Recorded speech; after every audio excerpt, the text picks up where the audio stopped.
ஒரு காலத்தில் அடர்ந்த காட்டில் ஒரு சிங்கம் வாழ்ந்து வந்தது. ஒரு நாள் அதன் மனைவி, "உன் வாயில் நாற்றமடிக்கிறது" என்று சொன்னாள். அதைக் கேட்ட சிங்கம் உண்மையை தெரிந்து கொள்ள விரும்பியது.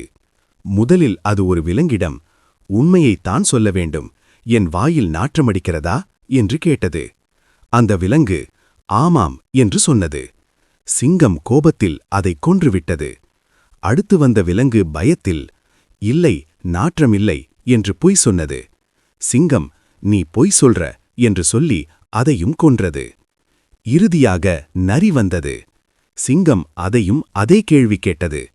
நரி புத்திசாலித்தனமாக, "எனக்கு ஜலதோஷம் இருக்கு, எதுவும் வாசனை தெரியல" என்றது.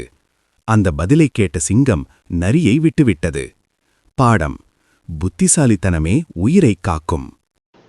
If you want more videos like this, like and subscribe.